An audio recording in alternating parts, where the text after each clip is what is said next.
Well, it's the difference between you feel very unhappy that you're not connecting to other people. We're a social animal, right? And you feel like people don't like you, they don't respect you, that you can't interact with them on a level that's meaningful. Whereas the feeling of being alone for me, wow, I don't have to be around ugly, idiotic people. I can just be by myself. I can read a good book. I don't have to interact with people whose ideas I don't like. I can just be myself and be as weird as I want. Wow, what a relief. I'm so happy being alone. Now, I'm not like that all the time. It would be terrible. But sometimes I do feel that way, and that's the difference. And that's a good thing. I remember once I was on an airplane, and I saw a young woman who was by herself. And I could sense that it was driving her crazy when she had to use her phone to never feel alone, right? Even in the middle when we're flying over the ocean, she had to like somehow connect on the internet and be sending emails and texts and everything. And I got this kind of desperation in her, this intuition, this feeling that being alone was just horrifying for her. You know, and I think that's not a good thing. I think it's a terrible thing. So yes, isolation is bad. You need to be. You're a social animal. You're meant to be around other people. But if you can't be alone, you can't ever figure out what makes you different, what makes you unique. So you have to be able to play both sides of the game. To listen to that voice, inside to turn inwards. Yeah. It is hard to turn inwards when you never have moments of solitude, I guess. When you said you were suicidal in your earlier years, what lifted you out of that state? Well, I had a girlfriend who was very understanding, who helped me a lot, so I wasn't completely alone. And then a little tiny voice inside of me was saying, you have interesting thoughts. You're a strange person, Robert. I've always been strange. I never was like other people, and even in high school, I was always something off about me, which could be made me lonely, which could make me be a problem. But I kept saying, there's something different and off about you, right? And you have skills as a writer. It's going to happen someday. Don't give up, don't give up, don't give up. Keep trying, right? And so finally, I'm 35, 36 years old. I was in Italy at the lowest point of my life. And I met this man there who was a book packager, Joost Elfers. And he asked me if I had an idea for a book. And suddenly, I almost get emotional just thinking about everything just shifted inside of me. It's like, yeah, I could write a nonfiction book. And I just improvised what would turn into the 48 Laws of Power.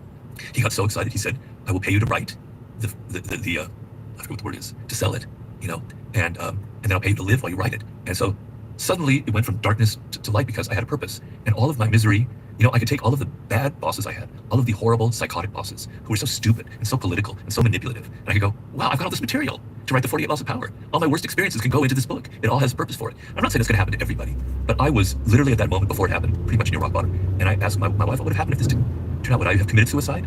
Would if I'd gone the same path and gotten into some hall-pack job, I'd probably be incredibly overweight and alcoholic, and I might have already died of a heart attack. Or maybe I would have found my way to something else, but it was a really, really low point in my life. Purpose. Yeah. It's crazy how it can lift you out of darkness and turn lights on. Yeah. It's just so unbelievably hard to find for so many people. I mean, you're not going to find it in your bedroom necessarily, sat there thinking. But you know, opportunities come. You just have to be ready for them. So I had this opportunity that came to me. And you might say, well, that's lucky, that's never going to happen to me. But it will happen to you. You're just not ready for it. You're just not recognizing it. Some person will cross your path that can lift you out of what you're doing, who can connect you. But you're not paying attention. You're not ready for it. You don't think you deserve it. So there is opportunity all every day of the week. It's around you is what I'm trying to say. There's so many studies on TV by things like Brown, the illusionist, that show certain types of people are pessimistic towards opportunity. And when you do where you, and for particular study, when they have a newspaper and they give it to one group of people, I think are pessimists, and one group of people are optimists. And the researchers say, when you find the £100 voucher, or $100 voucher, just come back to us. And what happens is they scroll through the newspaper, and the pessimists can never find that. But on the first page of the newspaper, it says, stop, go to the researchers now, you've won $100. The optimists find it. And Dan Brown did a similar thing, the illusionist in the street, where he put, I think it was a £50 or $100 note in the middle of the street. As they were walking down the street, the optimists find it, they see it, but the pessimists just walk right past it. Yeah. I think it was a winning scratch card potentially. And that really opened my mind to like my state, my mental state, my psychology is determining whether I see these opportunities or totally miss them. And it's just down the spiral because then I'll think, God, I'm such an unlucky person. Right. Without realizing that I'm playing a really important role in creating my own fortune or misfortune. Right. Yeah, I have a chapter in Laws of Human Nature about the nature of your attitude creates your circumstances, which is sort of the same thing you're saying, which is there are two kinds of attitudes that I talk about. One is an attitude that's closing, that's constrictive, that's narrow. There's one that's expansive and open. You could call that pessimistic and optimistic. But the closed attitude is you're only seeing life through this narrow little spectrum where everything is bad. People don't like you. There's hostility all around you. What that means is you're not seeing reality. You're creating reality. You're creating that reality. You're seeing it, and that's what happens to you. The expansive attitude is life is amazing. All these incredible things are possible. I have hope. Any moment there could be an opportunity. And it's not reality either. But you're going to create that reality by feeling that way and seizing an opportunity, the smallest crumb of an opportunity. You're going to create those good circumstances. So by your attitude, you create the bad things that happen to you in life. One of the sort of adjacent points here about purposelessness, about loneliness, about the struggles and complexities of young men in the world that they face and young women is the conversation around pornography. If you go on many of the social media apps these days, you will be exposed to pretty explicit pornography. Whether you were searching for it or not, there's certain apps in particular where even if I'm scrolling on my feed, certain things will pop up and I get things like, I'm at work here. And I was thinking about this probably because the study showed that about 80% of men and about 40% of women in the United States use pornography. And I wondered if you had a view on how it robs us of the hard work it takes to form romantic relationships. And if the act of consuming pornography is robbing us of the desire for the real thing. Well, it's an addiction, and you have to understand that you are being manipulated, that you are being programmed, that these people have figured out exactly the kinds of things, the kinds of images that are going to hook you, and you're being played. You're a fool. They're playing with you, just like Mark Zuckerberg and Facebook knows all the algorithms to hook you to the news feed. You're being played by the images they know how to create and keep you always wanting more, just like fast food has all these tricks to constantly be eating their Doritos or whatever it is. Okay, but the other thing is, so I'm not going to preach and moralize about pornography from a prudish aspect of it, because I'm not a prude. But I have a chapter in the book that I'm writing on the sublime, on what I call love sublime, and the act of loving, not God, not the universe, but another human being, an individual, man or woman, gay or straight or whatever it is, and how sublime that is. And what it is in that relationship, the boundaries between the two of you are allowed to melt, and your ego can soften, and you can feel their world and they can feel your world, and you have a connection that for a social animal is the highest form of connection. It's superior to a religious connection, I'm sorry. And what it requires is, we have the expression falling in love, and it literally is falling. It's like you fall. You're open and you're vulnerable and you're letting yourself fall. And when you're not, what stops you from doing that is you don't want to be hurt. You don't want to be vulnerable, right? Because if you open yourself to someone else, you're likely to get hurt. And so the moment there's a disagreement between you, or there's a moment where a friend says something nasty about this person you're interested in, you stop falling, you cut it off, and that romantic thing ends and dies. But if you get past that and you allow yourself to open up completely and you just keep falling, this incredible thing can happen. And I describe it to you, and I describe it, the dynamics of that and examples of that, and why for a social animal it's like the ultimate experience. And so pornography is completely robbing you of that, because love of another human being is a sense of enchantment, right? There's like this spark that's happening, this electricity, and it's obviously sex is involved, so it's a very physical relationship as well, but it goes beyond that. It also has a kind of spiritual component, right? But it's a sense of enchantment where the world becomes alive to you. Everything is beautiful in the world in those moments, right? And pornography is disenchanting you from everything. It's making it all mechanical and ugly, and it has no romance to it, it has no dimension to it. It's almost as if the two humans involved in it, or however, are like machine parts, right? They're not human anymore. There's no emotion involved. There's no kind of spiritual connection. It's depressing. It's really, really depressing. When I see it, I feel really sorry that I experienced this, and I feel really sorry for the people who are in that industry. I find it really, really ugly and alienating. Now, I'm not, as I said, a prude, and I can watch a great movie with a love scene in it, and it's very exciting and beautiful.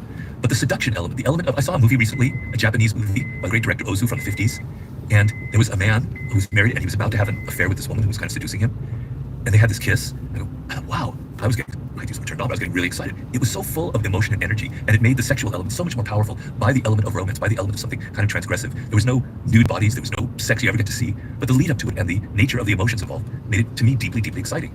And if young men particularly can't have that experience, if everything is so mechanical, is so computerized, it's going to be like AI, it's going to be like AI sex, you know?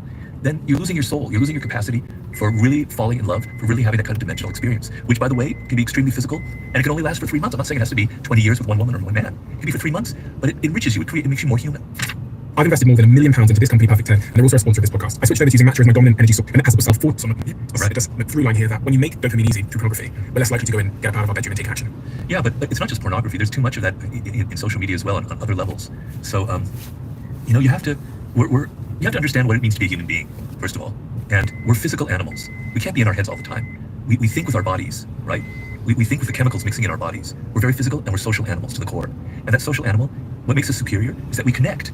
I can kind of look at you, and I can maybe understand what you're feeling, what you're thinking, and we can have a discussion, and our ideas can go back and forth and connect and go to higher levels of understanding or lower levels of disagreement. But that's what it means to be a human being. You're not this fucking AI machine. You're not a bot. You're not an algorithm. You're not a little piece of data that Mark Zuckerberg can mix with. You're a human being with a body, with physical problems, with hormones, with emotions that are coursing through you, and you have to become a physical creature, which means doing things in the world, taking action, working, building a business, doing things with your hands, you know, exercise, meeting people, be inside of your bodies. And when you're doing pornography, you're disembodied. You're not in your body. You might be wanking off, as far as I know, you know, probably are, but you're not really inside of your body in any meaningful way. And so it's like, my hope, if there's any hope, is that, and there's seeds of it in the world now, where young people are going to start getting disgusted with this, because the human spirit is still very powerful, and it's still like, I don't want to be like this. It doesn't feel natural. It doesn't feel right. And at some point, my hope is in 20, 30 years, after I'm probably dead, there'll be a movement where people are going to be so against this, that they're going to go in the opposite direction. They're going to be returning to what it means to be a human being. There'll be a rekindling of interest in our past, in the primitive past, in the pagan past, things I'm writing about in my book right now.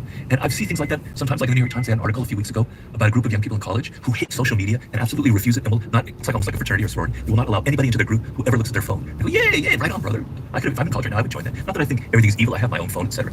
But if I were young, that sense of, this is a nasty world, I want to return to what it means to be a human being. I want to spark a movement, a revolution back to that.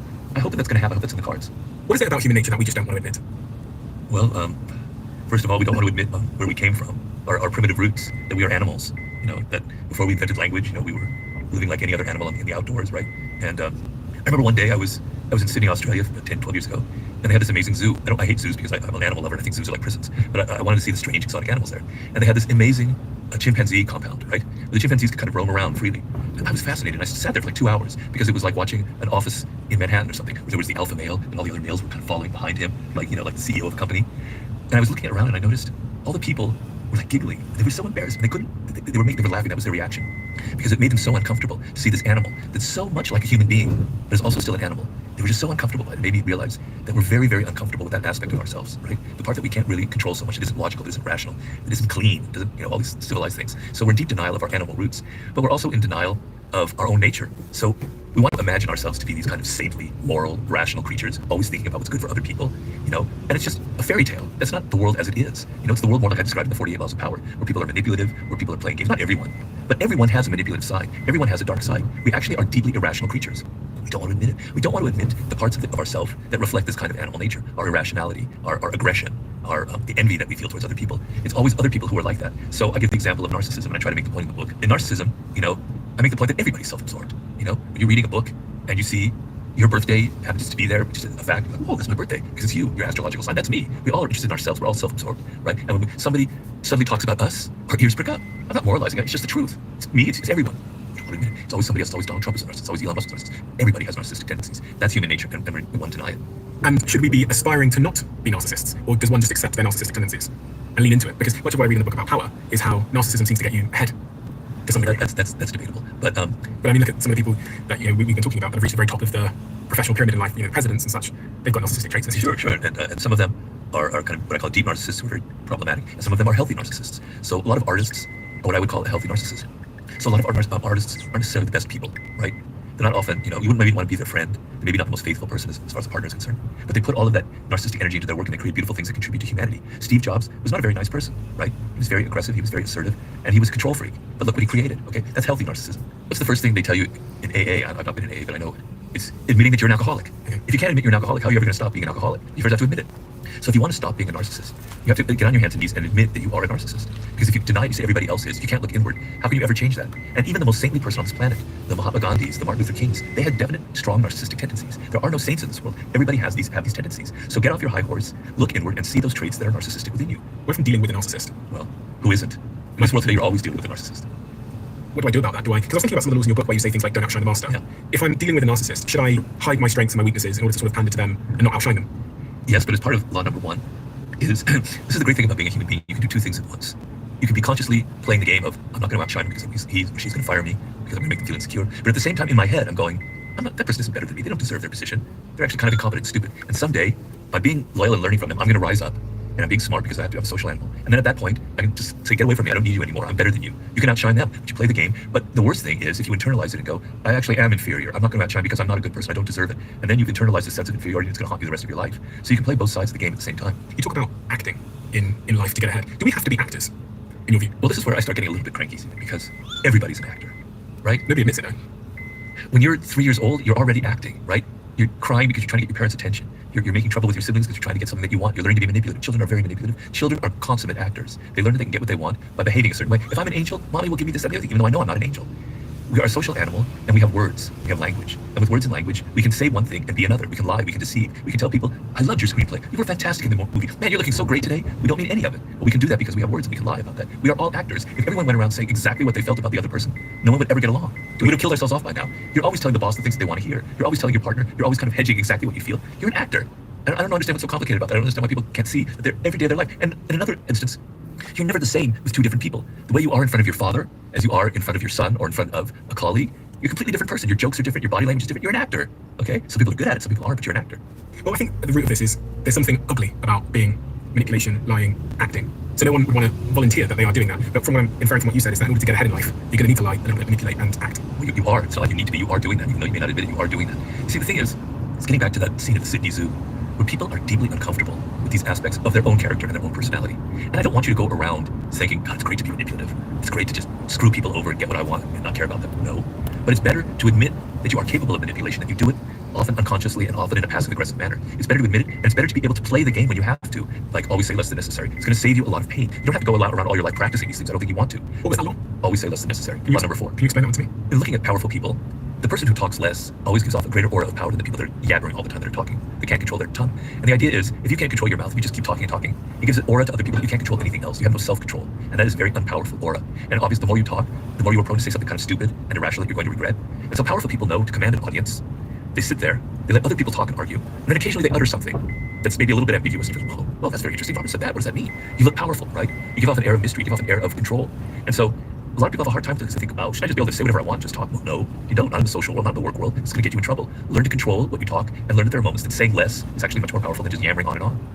I was through my years of business, running business and stuff, I came up with this idea which I've shared with people called your contribution score. And much like we have a credit score, where if we're reckless with our finances, our credit score gets lowered. I think the same applies for contributions we make in group settings, but just generally contributions we make. And I came to learn this over time because in one of my offices many years ago in a different company, there was this one individual who in the meeting rooms would, when people were brainstorming, before they'd thought of what they were going to say, they'd interject and say, what about if we could do like a pop-up with maybe we'll do like, they were thinking out loud. And what I would observe as a CEO is the minute they spoke, it was almost like people rolled their eyes and tried to cut them off because they developed this contribution score, which says when X person contributes, it's always ill-formed, not productive, and takes too long. But then there's this other guy who I remember from my Manchester office he hardly spoke. And every time he spoke, it was important. So the minute he starts speaking, it's like the room shifts towards him, like, with bated breath. So there's an art of protecting one's contribution score. Yeah, I remember 50, I would go to meetings with him. 50 yeah, and he would hardly say anything. And people would be trembling. God, he's not talking. He's not saying he's interested in my ideas. He just sit there with this kind of wry smile on his face. And then when he'd say something, he would let out breath. He's saying something. It'd be very short and curt. But he completely commanded the room because he just sat there as if he wasn't really happy with what people were doing, and it made them compete to make him happy. Interesting. Really interesting. He's a master of the 48 laws of power. The other law that I was thinking a lot about, if we're jumping back to the laws of power, is let others do the work, but take the credit. Your face when I said that. Well, some of the 48 laws is irony, and people have to be able to understand and read. It's ironic. So, like I have a chapter in there, play on people's need to believe to create a cult-like following. And I'm not really saying go out and create a cult. I'm showing you why you might be in a cult right now, because this is how cults operate. Okay, so when I worked in Hollywood, I worked at one point for a film director, and we had this process where we would sit in a room and we would talk about the story, we would discuss the dialogues, and I would give all of this dialogue and ideas in there, and you'd be writing it down. And I'm not saying half the screenplay, but at least a third or fourth were like my ideas, my contribution, my dialogue. I never got a single credit for any of it. It was always his name that was on it. That was so fun. Okay, so I learned this is the law of the jungle. When you're working, particularly in entertainment and media, people take your work and they put their name. So like when you're watching a television show with some news broadcast or whatever, or an interviewer, their jokes aren't their own. They didn't write those jokes. They had a team of people writing it. All those great facts that are coming up, a team of researchers are putting it. You never hear their names. You never know who they are. They took their work and they put their name on it. That's the law of the jungle. And the law of the jungle is don't get upset about it. It's part of the game. I got upset when that happened. I didn't say anything. I didn't do anything. I got resentful. Nobody's recognizing my work. Why? The adult, if I was smart, was that's just how it is, Robert. Just calm down. At some point, people will see your screenplays or your books or whatever, and you'll be fine. But I'm trying to show you this is how the world operates, and don't be so naive, and don't think it's not like that. And if you had picked up a fuss, you might have accidentally outshone the master. Got me fired. It's interesting because there is an element of this where like trying to take the credit can really also lead you to being fired. Because I remember back in previous company that I started, had a big team of about 200 people in Manchester, and there was this one kid in his early 20s who would always sulk if in our like public company channel someone just innocently forgot to include his name in credit when credit was being handed out. It would happen maybe once every 6 months. You just forgot that he had contributed to the project. And that happens in all businesses. People don't thank you sometimes. And I remember hearing that he was outside on the steps bitching, is the best way I can describe it, just like complaining to other younger team members that he hadn't been included in that message. And it developed this horrible reputation for him as someone that was always complaining, always trying to take credit, because it's ugly to be seen as trying to take credit.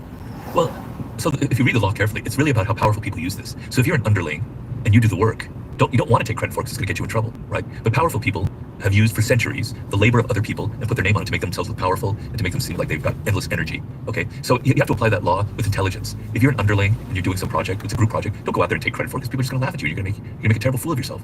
So every law has a context, That's powerful people use that law. And if you don't think that's how it operates, I'm sorry, but you're in for a world of pain.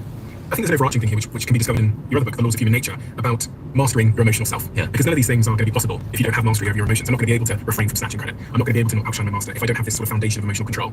Is that true? Is emotional control really where this all begins? Yes, it is self-control. Of course, you can take it too far where you have no emotions and you're just a cold fish out there. It's good. Emotions are important. You're not going to write a book. You're not going to start a business unless you're excited, unless you have that emotional energy. So I'm not talking about stifling your emotions. That would be incredibly counterproductive and unpowerful. But there are emotions that are going to get you in trouble, particularly as a social animal. So it's not like you stifle your emotions. You learn how to channel and control them.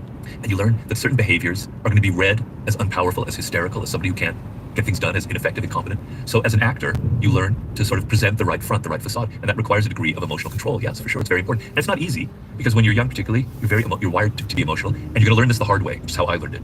I'm trying to teach you some lessons so maybe you won't make as many mistakes. But it's a hard thing you learn, and you learn it by the mistakes you make, by saying something foolish that costs you your job, by outshining the mastery that costs you your job. You learn it from the mistakes you made. Is there any practices that you know of that would enable me to increase my self-awareness? Because we're all going through experiences in life.